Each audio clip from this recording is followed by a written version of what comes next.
can still hear her say that I'm not hurting tenderly. The way she let me kiss her was a display of love to those who she betrayed.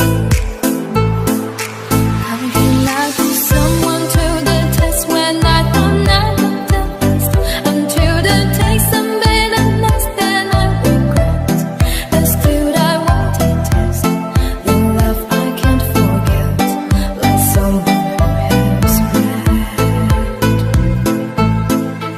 How can I leave someone for the rest when I'm not facing the best?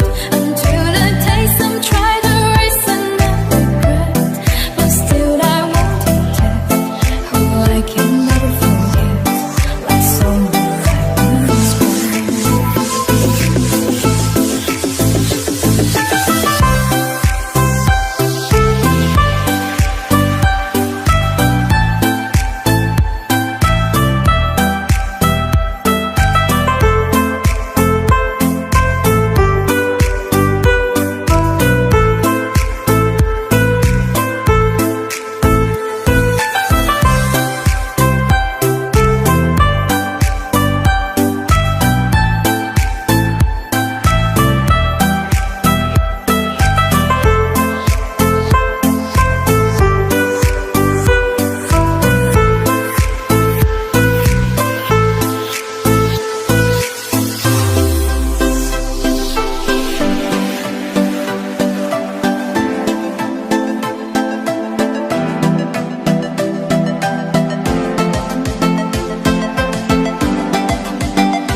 một người ra đi vội vã,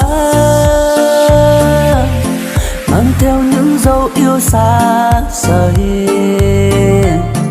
Một người về trong sầu bơ vơ, mang thương nhớ, mang trái tim vỡ tan bao mộng mơ.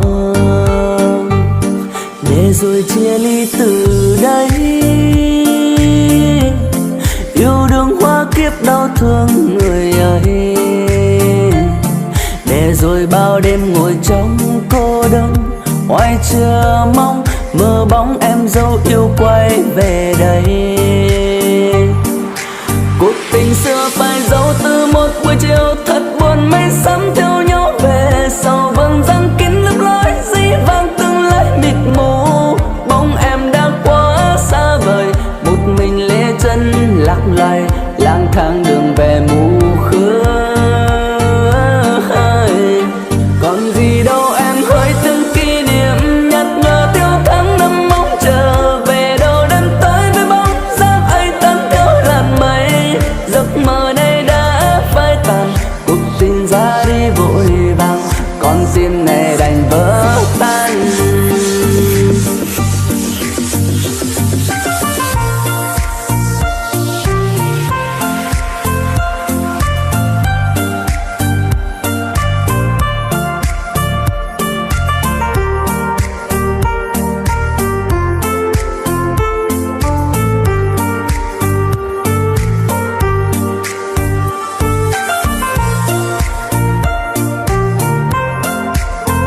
để rồi chia ly từ đây.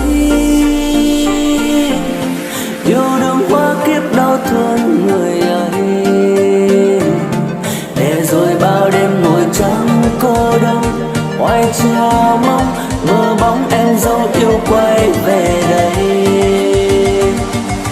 Cuộc tình xưa phai dấu từ một buổi chiều thật buồn, mây sắm theo nhau về sau vầng răng kín lấp lói dĩ vang tương lai mịt mù. Bóng em đã quá xa vời, một mình lê chân lạc loài lang thang